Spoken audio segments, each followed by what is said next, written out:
Hello दोस्तों, कैसे हैं आप सब। हेलो दोस्तों, मैं पूर्णिमा सिंह पूर्णिमा स्टडी प्लेटफॉर्म में एक बार फिर से आप सबका स्वागत करती हूँ। आज पाचन तंत्र है, digestive system, PGT home science. तो चलिए आगे बढ़ते हैं। इसमें हम कुछ महत्वपूर्ण स्मरणीय बिंदुओं पर प्रकाश डालेंगे। उसके बाद कुछ प्रश्नोत्तर हैं, उस पर हम देखेंगे। ठीक है, तो चलिए आगे चलते हैं। व्यक्ति चाहे जिस प्रकार का आहार ग्रहण करे, परंतु आहार के तत्व व्यक्ति के शरीर के उपयोग में तभी आते हैं जब उनका समुचित पाचन हो जाता है। भोजन की जैविक क्रियाओं के लिए ऊर्जा का स्रोत है। भोजन जैविक क्रियाओं के लिए ऊर्जा का स्रोत है। शरीर में प्रतिक्षण दो प्रकार की क्रियाएं होती रहती हैं, आंतरिक क्रियाएं तथा बाह्य क्रियाएं। बाह्य क्रियाएं होती हैं जैसे कि चलना, दौड़ना, बोलना आदि।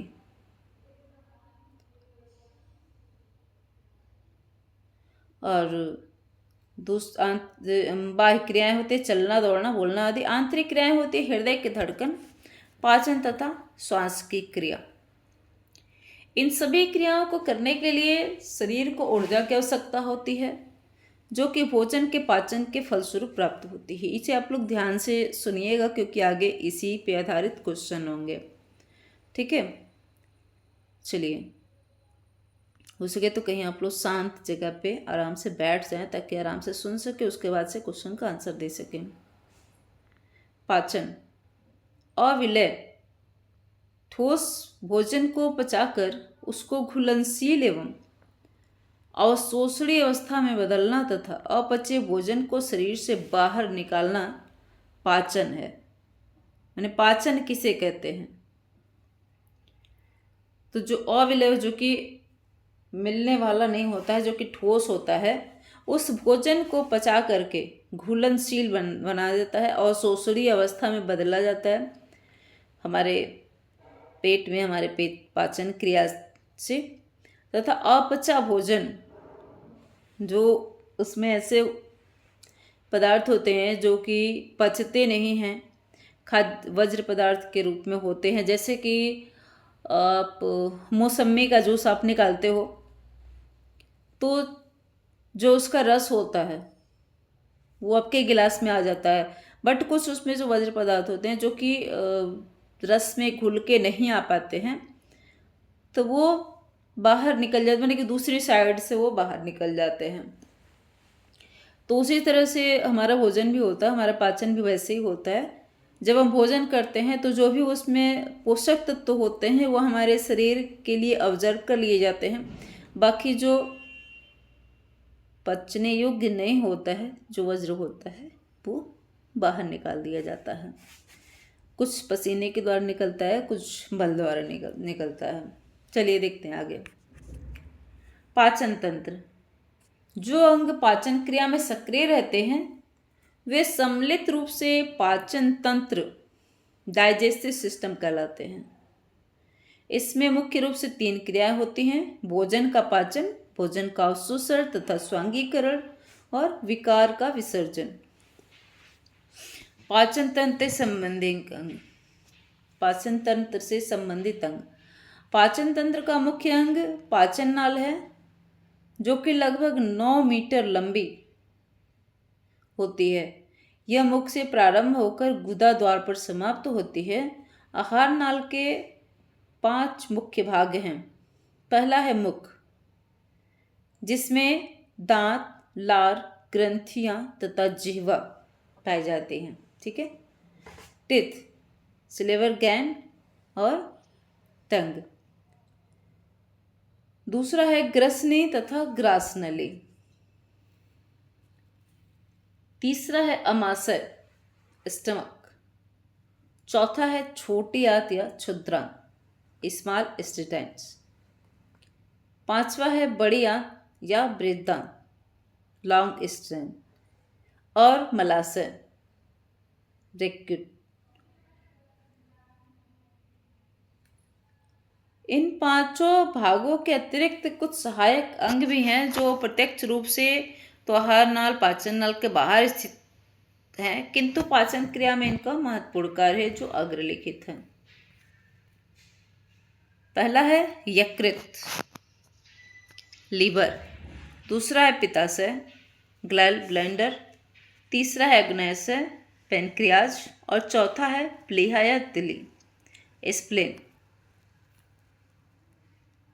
मुख, पाचन क्रिया का प्रारंभ मुंह से होता है।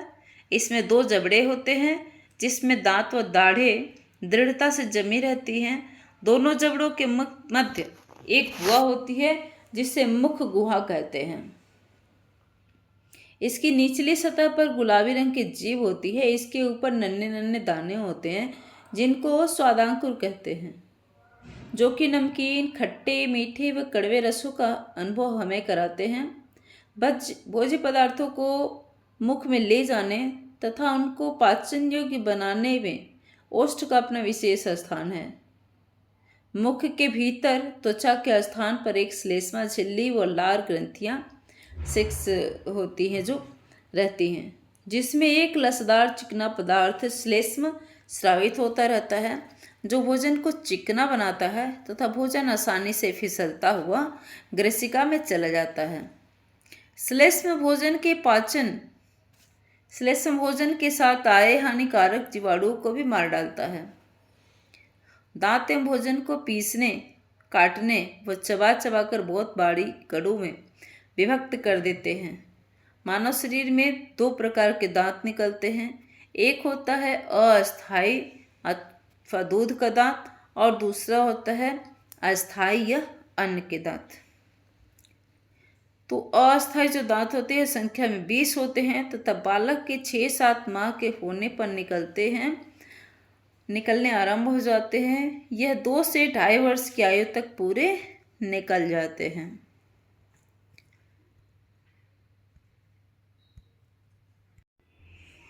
तो चलिए चलते हैं। अस्थायी अथवा अन्न के दांत, ये 6 से 7 वर्ष का होने पर अस्थायी दांतों की जड़ें बढ़ने लगती हैं तथा अस्थायी दांतों को आगे ढकेलती हैं। यह संख्या में दाढ़ें मिलकर कुल 32 होते हैं। मानव दंत का सूत्र है कृंतक, इंसिजर। ये 2 ऊपर होते हैं और 2 नीचे होते हैं। कैनाइन, ये 1 ऊपर होता है और 1 नीचे होता है। प्रीमोलर, ये 2 ऊपर होते हैं और 2 नीचे होते हैं। और मोलर, ये 3 ऊपर होते हैं और 3 नीचे होते हैं। इस तरह से कुल संख्या जो ऊपर की 8 हो जाती है और नीचे की भी 8 हो जाती है, तो ये 32 दांत हो जाते हैं। ठीक है, 32 दांत को 3 भागों में विभक्त किया गया है: दंत शिखर, दंत ग्रीवा व दंत मूल। दांत के अंदर से एक खोखला होता है। दांत अंदर से खोखला होता है जिसमें मज्जा या पल्प भरा रहता है, जिसमें रक्त नलिकाएं, लसिका नलिकाएं तथा तंत्रिकाएं होती हैं। चलिए आगे चलते हैं। ग्रसनी तथा ग्रास नली। मुंह के एकदम पीछे ग्रसनी अर्थात गला होता है जो कि कीप के आकार की भांति होता है।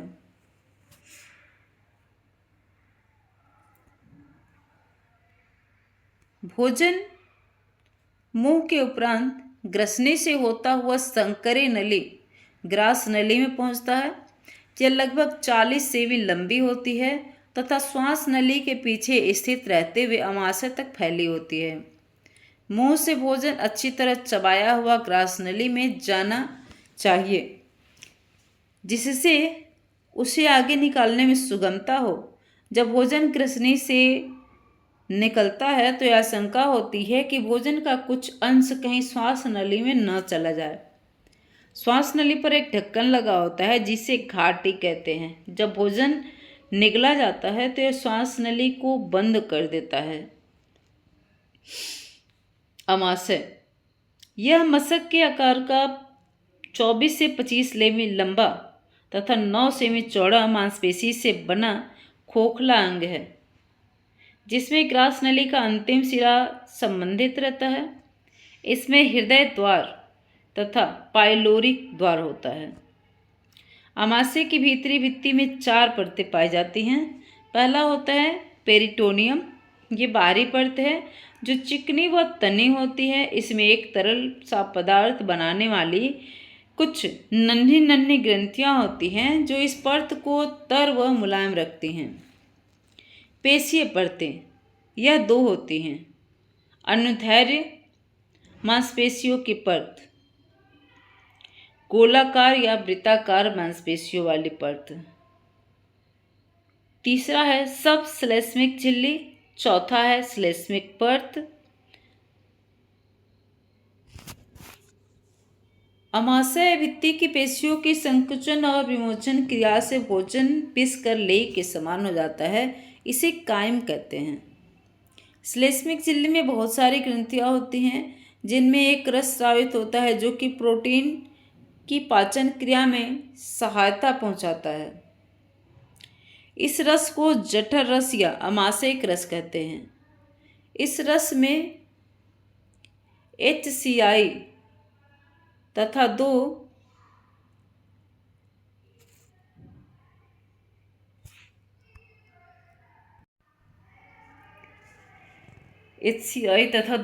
एंजाइम पेप्सिन तथा रेनिन होते हैं। छोटी आंत या क्षुद्रांत। छोटी आंत की लंबाई 6 मीटर के लगभग नलिकाकार रूप में होती है। यह आमाशय के निचले भाग से प्रारंभ होकर उदर के नीचे दाईं ओर बड़ी आंत से मिल जाती है। छोटी आंत के दो मुख्य भाग होते हैं। प्रथम भाग होती है ग्रड़ी जो 25 सेमी लंबी होती है। इसी में यकृत और अग्नाशय के रस आकार आंशिक बचे भोजन में मिल जाते हैं तथा पाचन क्रिया को पूर्ण बनाते हैं। दूसरा भाग क्षुद्रांत या इलियम है जो कुंडली के समान गुदा आमाशय में पड़ा रहता है। बड़ी आंत या बृहदांत यह लगभग 2 मीटर लंबी तथा 5 सेमी चौड़ी होती है।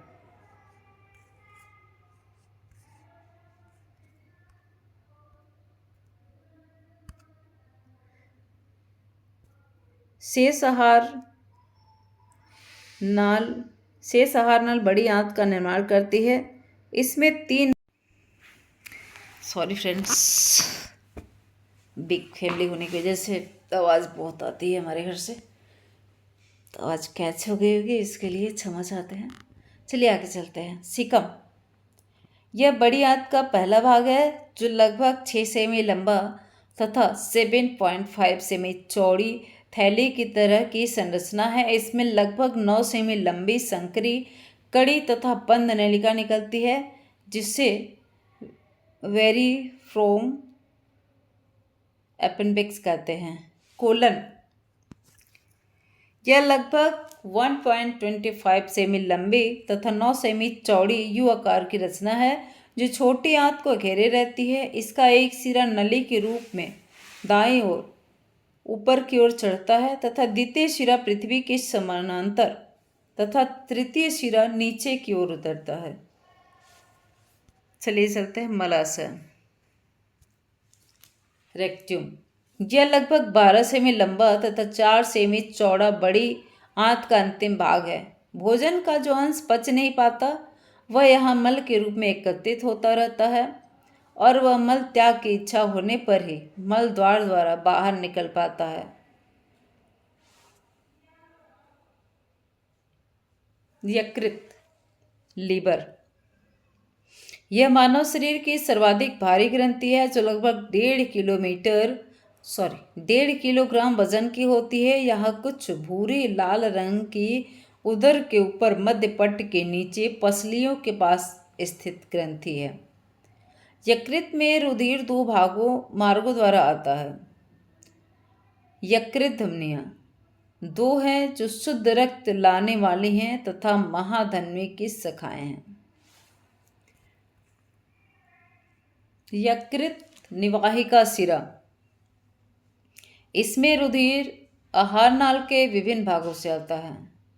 यकृत शिराएं यह यकृत से अशुद्ध रक्त बाहर ले जाती है। यकृत के नीचे की ओर पास में ही एक छोटी थैली पित्ताशय है। यकृत में बनने वाला पित्त रस बैली जूस इसमें इकट्ठा रहता है जो यकृत में कई छोटी छोटी नलियों द्वारा इसमें आता है। यकृत के प्रमुख कार्य। यह पित्त रस स्रावित करता है, जिसकी सहायता से लाइपेज एंजाइम वसा को वसीय अम्ल तथा ग्लिसरीन में विभक्त करता है। दूसरा है पाचन नली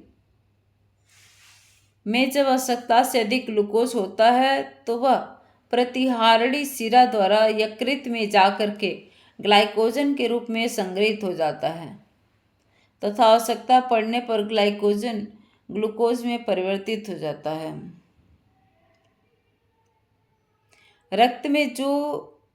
रक्त में से जो हानिकारक पदार्थ यकृत में आ जाते हैं उनको नष्ट कर देता है।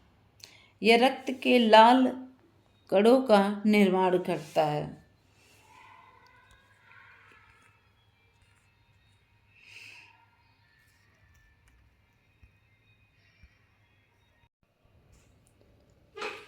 यह फाइब्रिनोजन का भी निर्माण करता है, जो कि रक्त को जमाने में प्रमुख रूप से सहायता करता है। यह प्रोटीन के चयापचय से उत्पन्न यूरिया और यूरिक एसिड को रक्त से पृथक करने का काम करता है। यह फाइब्रिनोजन का भी निर्माण करता है, जो कि रक्त को जमाने में प्रमुख रूप से सहायता करता है। यह प्रोटीन के चयापचय से उत्पन्न यूरिया और यूरिक एसिड को रक्त से पृथक करने का काम करता है। पित्ताशय। यह यकृत के पीछे के भाग से चिपकी नाशपाती की भांति एक छोटी थैली है। मानव शरीर में यकृत द्वारा लगभग 40 औंस पित्त प्रतिदिन तैयार होता है। यकृत में यदि पित्त का आधिक्य हो जाता है तो उसे पित्ताशय में संचय हेतु भेज दिया जाता है। पित्त रस क्षारीय होता है। इसमें 97 से 98% जल, 1.5% ठोस पदार्थ जैसे सोडियम ग्लाइकोलेट, सोडियम टारोकोलेट, पित्त वर्णक आदि हैं। आगे चलते हैं। अग्न्याशय या क्लो। यह लगभग 14 सेमी लंबी तथा 3.5 सेमी चौड़ी अमाशय के नीचे तथा यकृत के पीछे एक छोटी सी ग्रंथि है। यह छोटे एवं खोखले पिंडकों का बना होता है, जिसमें एक प्रकार का रस बनता है जिसे अग्न्याशय रस, पेनक्रियाज जूस कहते हैं। यह रस पित्ताशय स्वच्छ व खारेपन का गुण लिए होता है तथा इस रस को एमाइलेस्पिन, ट्रिप्सिन तथा लाइपेज एंजाइम पाए जाते हैं। यह एंजाइम भोजन को पचाने में सहायक होते हैं। इससे इंसुलिन नामक हार्मोन भी बनता है। इसके संयोजी ऊतकों का स्थान स्थान पर कोशिकाओं के समूह होते हैं,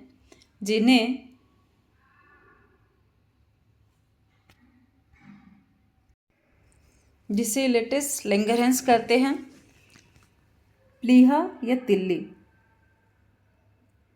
क्लोम ग्रंथि के दाहिने ऊपरी किनारों पर लगभग 12 सेमी लंबी सेम की आकृति की एक ग्रंथि है।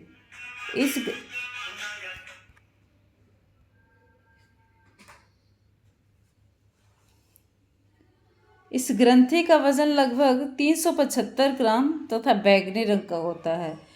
यह नई लाल रक्त कणिकाओं का निर्माण तथा पुरानी लाल रक्त कणिकाओं का विघटन करती है। यह एक आयातिक ग्रंथि के रूप में है। यह अमाशय और आंतों को उनकी क्रियाशील अवस्था में रुधिर प्रदान करती है। चलिए आगे जानते हैं।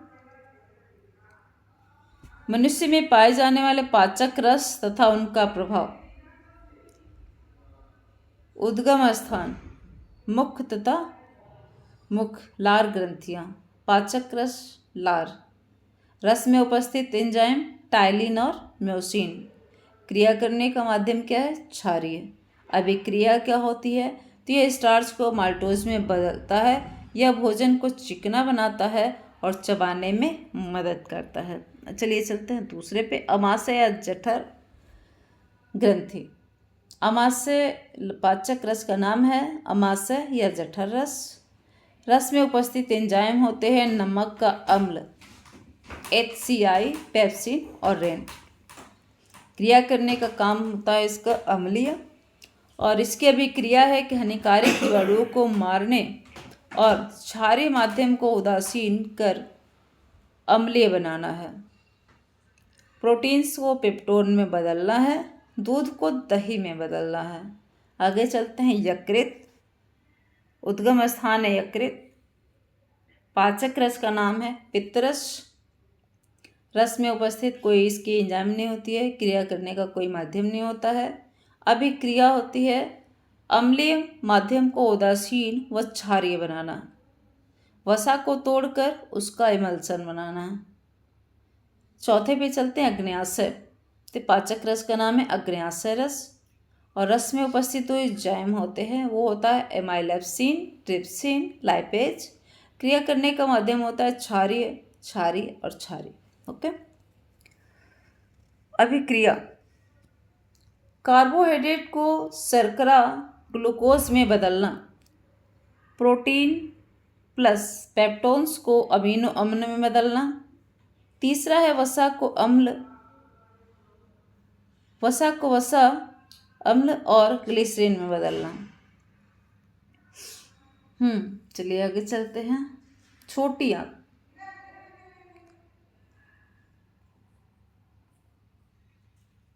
उद्गम स्थान है छोटी आंत। पाचक रस, आंत्ररस। रस में उपस्थित एंजाइम होते हैं ईरोसिन, एंटोकाइनेज एंजाइम्स, लैक्टेज, माइलेज, इन्वर्टेज। क्रिया करने का माध्यम कोई नहीं होता है। अभिक्रिया, पेप्टोन को अमीनो अम्ल में बदलना। दूसरा है निष्क्रिय टिप्सिनोजन को सक्रिय टिप्सिन में बदलना। और तीसरा है शर्कराओं डाइसैकेराइड्स को ग्लूकोज में बदलना। चलिए आगे चलते हैं।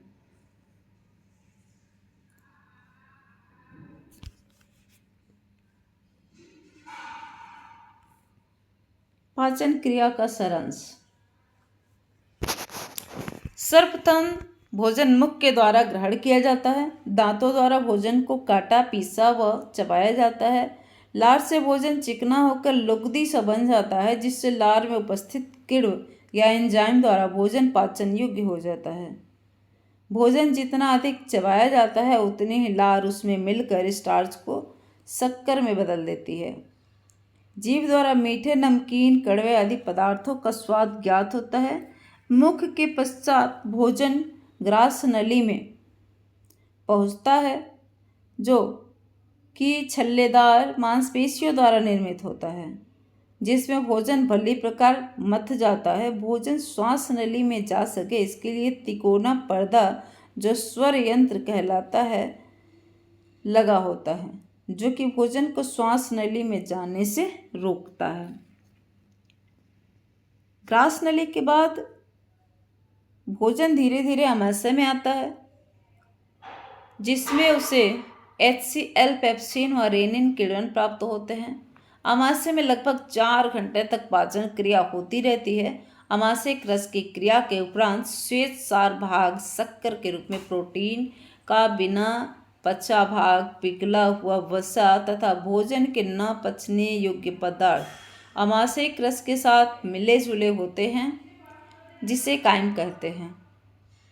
यहाँ पर आमाशय के रक्त नलिकाओं में शक्कर व पेप्टोन के कुछ भाग सोख लिए जाते हैं तथा कायम का शेष भाग पक्वाशयिक द्वार द्वारा पक्वाशय में प्रविष्ट होता है। पक्वाशय में क्लोम रस की क्रिया द्वारा कायम पर होती है। पक्वाशय में क्लोम रस की क्रिया द्वारा कायम पर होती है, जिसमें एमाइलेप्सिन तथा ट्रिप्सिन द्वारा भोजन के श्वेत सार तथा प्रोटीन पच जाते हैं। पक्वाशय में यकृत तथा क्लोम से आए हुए पित्त व क्लोम रस उसमें मिल जाते हैं। इसमें कई एंजाइम होते हैं जो भोजन को पचाने में बहुत सहायक होते हैं। उन रसों में क्रिया के कारण कायम का रूप दूध के समान सफेद हो जाता है। अब इसको कायम के स्थान पर कायल कहा जाता है। अब भोजन छोटी आंत में आता है। इसमें भी श्लेष्मिक झिल्ली में कई किण्व निकलते हैं जो सामूहिक रूप से आंतरिक रस कहलाते हैं। आंतरिक रस कायल पर क्रिया करते हैं। यहाँ पर भी भोजन इन रसों की सहायता से रक्त में मिलने योग्य हो जाता है। जब भोजन विलेय रूप में हो जाता है तो छोटी आंत के शोषणांकुर इसे शोषण कर रक्त में पहुंचा देते हैं। भोजन का रक्त में स्वांगीकरण हो जाना ही भोजन का पाचन कहलाता है। भोजन का निष्कृष्ट व न पचने योग्य अंश मल के रूप में मल द्वारा बाहर निकल जाता है। भोजन का स्वांगीकरण, पचे विलेय भोजन को शोषित होकर रक्त में मिलना भोजन का स्वांगीकरण या आत्मीकरण कहलाता है। प्रोटीन तथा श्वेत सार का रुधिर में मिलना, दूसरा है ग्लूकोज का रुधिर में मिलना, तीसरा है वसा का रुधिर में मिलना, चौथा है खनिज लवण, विटामिन तथा जल का रुधिर में मिलना, और पांचवा है कोशिकाओं द्वारा आवश्यक भोज्य पदार्थों की प्राप्ति। चलिए, ये रहा आपका व्याख्या। अब हम चलते हैं क्वेश्चन पे। ओके, चलिए एक बार देख लेते हैं कितने क्वेश्चन हैं आपके। 40 क्वेश्चन है। ओके,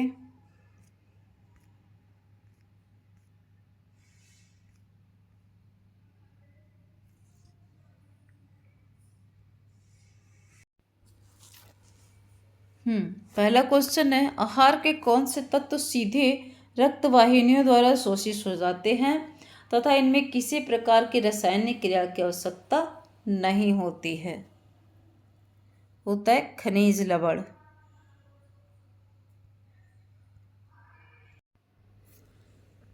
हाँ, दूसरा क्वेश्चन है, भोजन की पाचन क्रिया से संबंधित ऐसा कौन सा पदार्थ है जो कि पाचन रस में उपस्थित होता है तथा किसी पदार्थ विशेष तथा वातावरण पर अपनी क्रिया करता है? ए पाचक रस, बी हार्मोन, सी एंजाइम और डी इनमें से कोई नहीं। बताइए कौन सा है?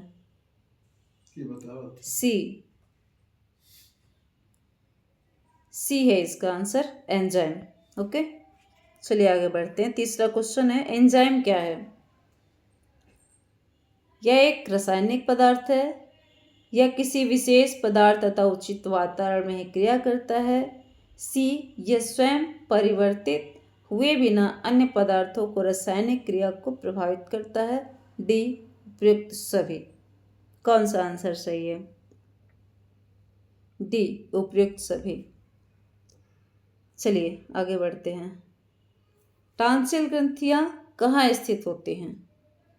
यह मुख के अंदर, पहला है ए, यह मुख के अंदर कठोर तालू के पास स्थित होती हैं। बी, यह गले में स्थित होते हैं। सी, यह गल तुंडिका स्तंभ के मध्य दोहरे फोल्ड में स्थित होती हैं।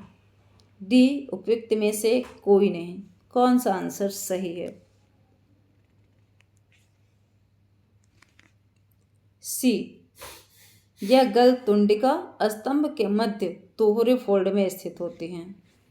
पांचवा क्वेश्चन है, दांत मज्जा में क्या भरा रहता है? ए रक्त नलिकाएं, बी लसिका नलिकाएं, सी तंत्रिका और डी इनमें से सभी।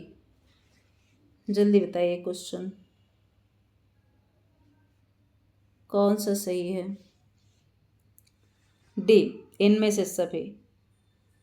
छठवां क्वेश्चन है, स्वर यंत्र या लैरिंक्स कहाँ स्थित होती है?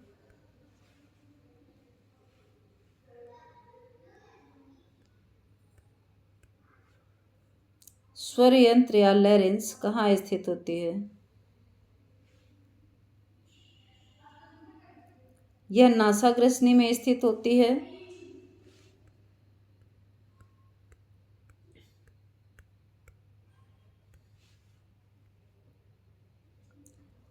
बी, यह मुख ग्रसनी में स्थित होती है। सी, यह ग्रसनी के निम्नतम भाग में स्थित होता है। डी, उपयुक्त में से कहीं नहीं।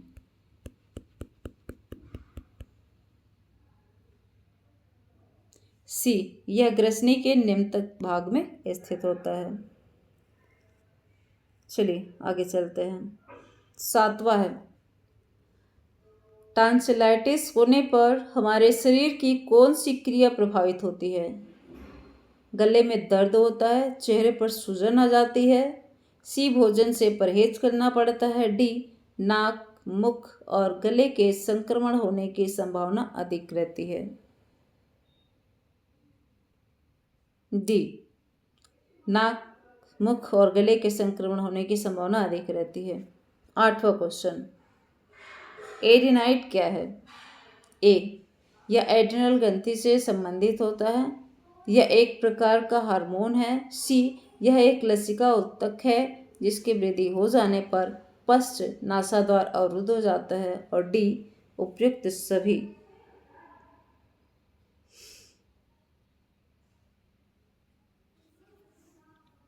आंसर इसका सी।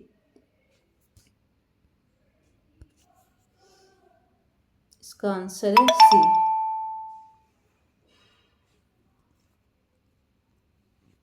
9वें क्वेश्चन पे आते हैं। कर्माकुंचन किसे कहते हैं? भोजन के पाचन की गति। बी, पाचक रसों का बनना। सी, आंत की लहरीय गति जिसमें पेशियों का संकुचन एवं फैलाव होता है। डी, उपयुक्त में से कोई नहीं।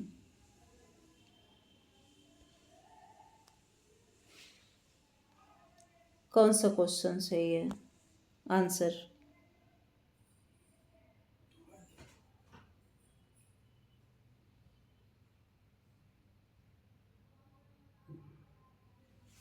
सी, आंत की लहरी गति जिसमें पेशियों का संकुचन एवं फैलाव होता है।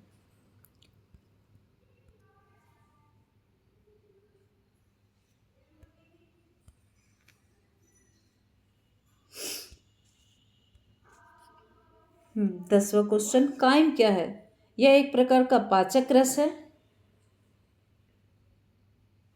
बी, पेशियों का संकुचन एवं विमोचन। सी, भोजन का अवशोषण। डी, संकुचन एवं विमोचन द्वारा अमाशय भित्ति में भोजन का लेई का रूप लेना। काइम क्या है? 10वें का कौन सा सही है आंसर?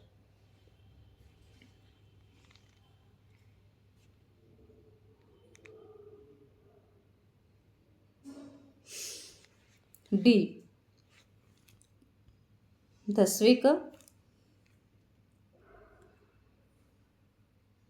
डी। लाइपेज एंजाइम किस पर क्रिया करता है? स्टार्च पर, वसा पर,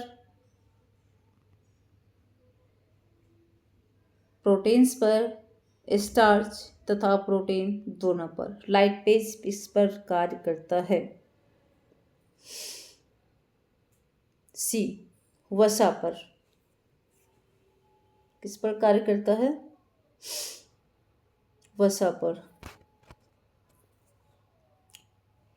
इंसुलिन हार्मोन्स किस बीमारी में प्रयोग किया जाता है? तपेदिक। बी, ज्वर। सी, मधुमेह। डी, इनमें से कोई नहीं है।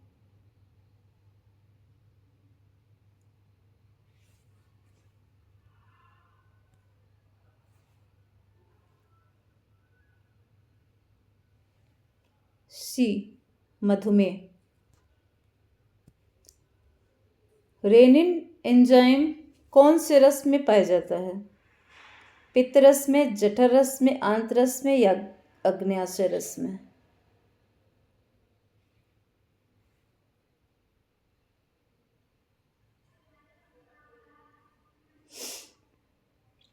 जठर रस में पाया जाता है।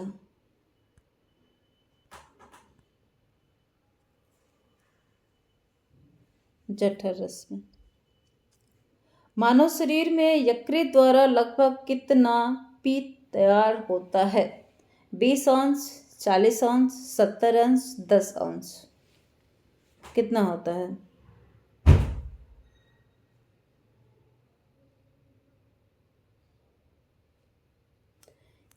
40 अंश होता है। कितना होता है? 40 अंश होता है। हिपेरिन क्या है? यह एक एंजाइम है। बी, यह एक प्रोटीन है जो रुधिर का थक्का बनाने में सहायता करती है। यह पित्तरस द्वारा स्रावित एक पदार्थ है जो रक्त को जमने से बचाता है। डी, यह एक पाचक रस है जो अग्न्याशय द्वारा स्रावित होता है। क्या है? हिपेरिन क्या है?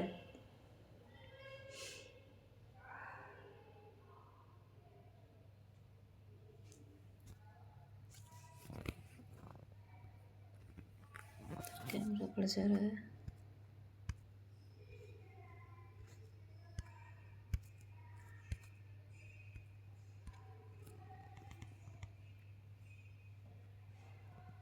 हिपेरिन क्या है?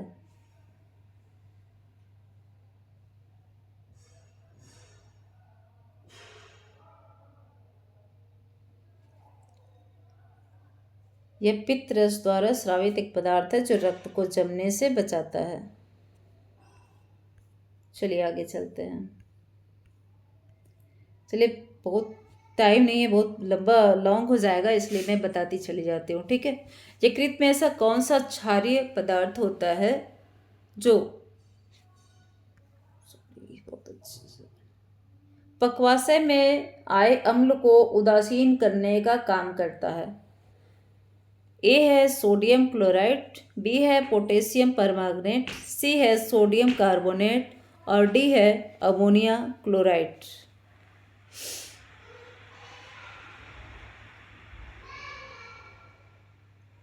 सी, सोडियम कार्बोनेट। 17, शरीर का कौन सा अंग फाइब्रोविनोजन नामक प्रोटीन का नियंत्रण करता है? अग्न्याशय, बी यकृत, सी पित्ताशय और डी है आंत्र। यकृत। 18, अमाशय के दाईं ओर वाले निचले छोर को कहते हैं? घाटी ढक्कन, हृदय द्वार, पाइलोरिक द्वार या चैन?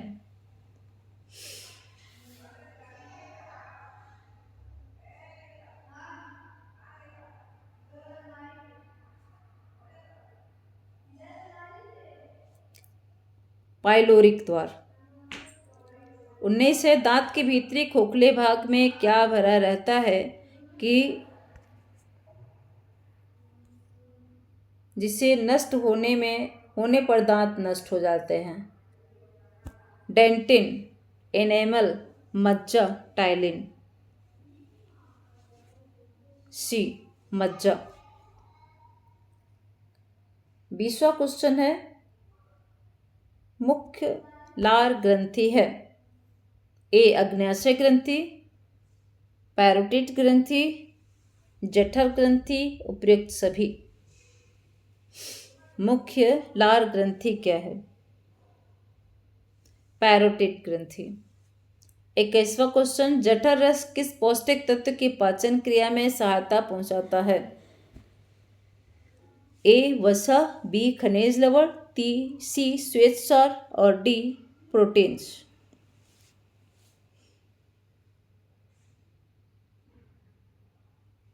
D proteins.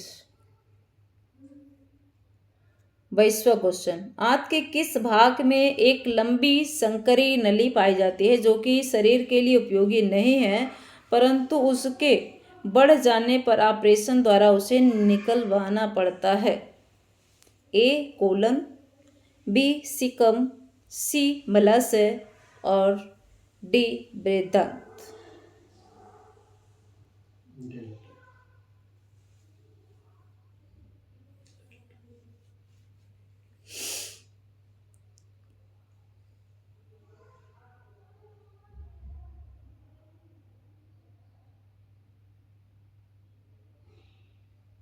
सिकम।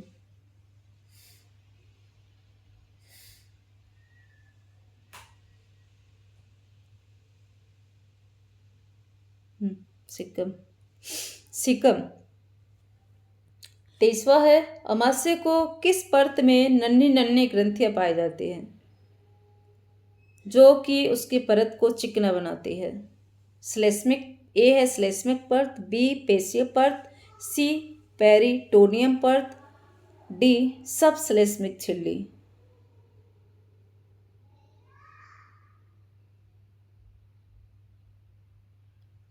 सी पेरिटोनियम।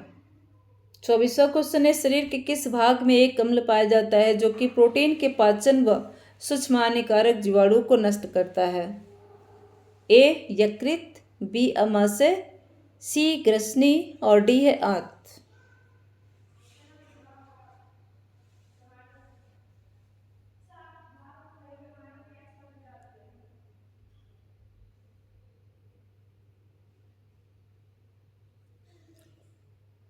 अमाशय। 25वां क्वेश्चन है, यकृत में स्थित कौन सी रक्त नलिका द्वारा रुधिर आहार नाल के विभिन्न भागों से आता है? ए यकृत, बी यकृत निवाहिका शिरा, सी है यकृत शिराएं और डी है इनमें से सभी। इसका भी आंसर है बी यकृत निवाहिका। 26 क्वेश्चन है 26वां, शरीर के किस अंग में प्रोटीन का पाचन नहीं होता है? ए अमाशय, बी मुख, सी अग्न्याशय, डी छोटी आंत। मुख। चलिए आगे क्वेश्चन पे चलते हैं। 27, लार ग्रंथियों में कौन सा एंजाइम पाया जाता है जो कि स्टार्च पर क्रिया करता है? ए म्योसिन, बी पेप्सिन, सी रेनिन और डी टाइलिन।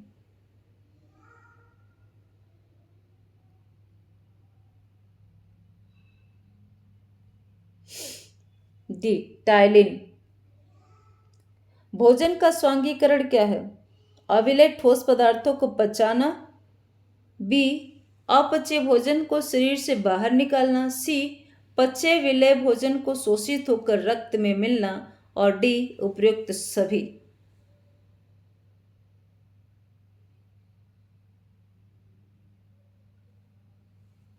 सी पचे विलेय भोजन को शोषित होकर रक्त में मिलना।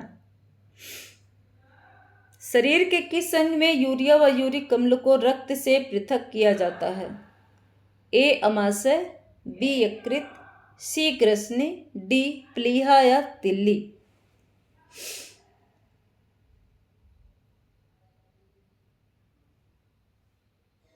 बी यकृत। शरीर में सेम के बीज के आकार की बैंगनी ग्रंथि कौन सी है? ए अग्न्याशय ग्रंथि, बी यकृत ग्रंथि, सी प्लीहा और डी पित्ताशय।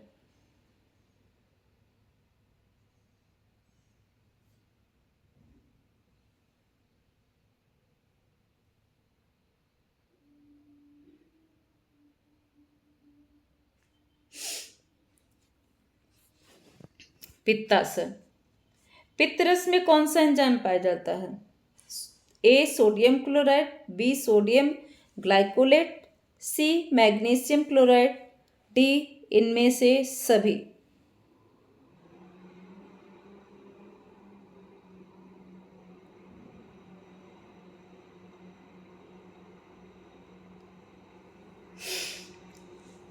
Sodium glycolate. अग्न्याशय में कौन सा एंजाइम पाया जाता है? ए एमाइलेज, बी ट्रिप्सिन, सी लाइपेज और डी इनमें से सभी। एमाइलेप्सिन। कोलोस्टॉमी क्या है? यह एक प्रकार की परत है। बी, यह एक प्रकार की बीमारी है। सी, यह भोजन नली डालने की एक तकनीक है। और डी, यह मल विसर्जन के लिए किया जाने वाला ऑपरेशन है।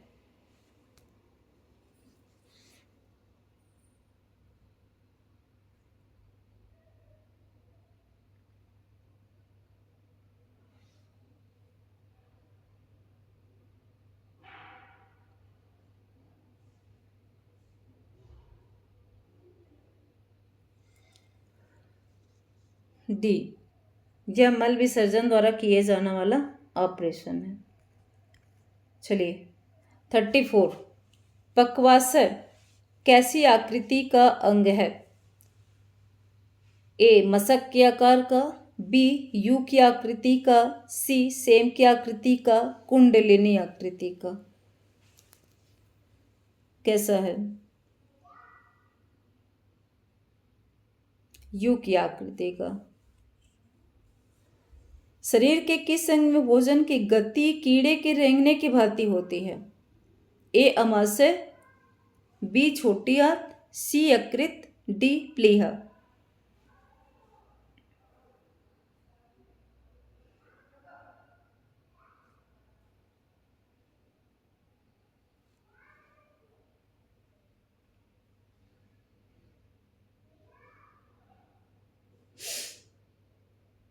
अमाशय हमारे शरीर में मुंह से लेकर मल द्वार तक के भाग को कहते हैं ए, अमाशय। बी, आंतें। सी, आहार नाल। डी, पाचन तंत्र। हमारे शरीर में मुंह से लेकर के मल द्वार तक के भाग को कहते हैं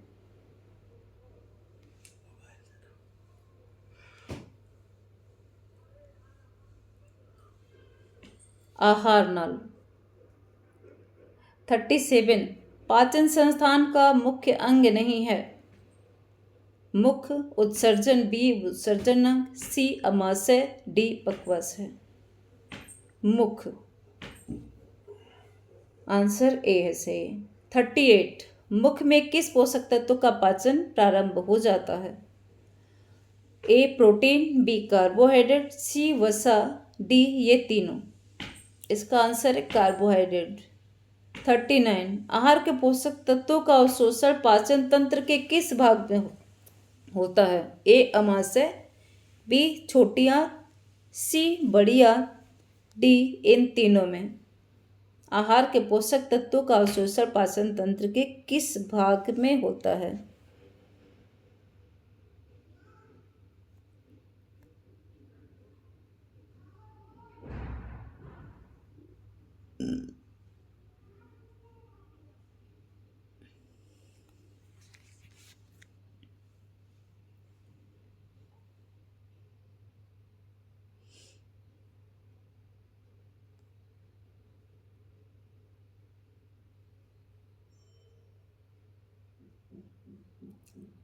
बी, छोटी आंत में।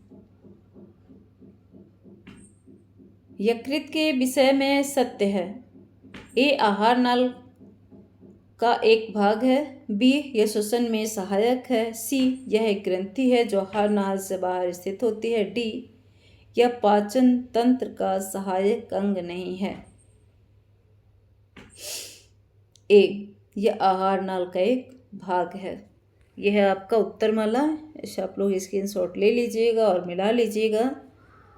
तो अगर आप लोग को वीडियो पसंद आई हो तो प्लीज़ लाइक, शेयर, सब्सक्राइब ज़रूर कीजिएगा। कमेंट भी कीजिएगा कि आपको कैसा लगा। और अन्य किसी सब्जेक्ट पे चाहिए कि किसी अन्य विषय पे तो प्लीज़ एक बार कमेंट ज़रूर कीजिएगा। हम पूरा प्रयास करेंगे आप उसको वीडियो को उपलब्ध कराने में। ठीक है। हर हर महादेव। बहुत बहुत धन्यवाद अभी तक आप लोग को साथ रहने के लिए।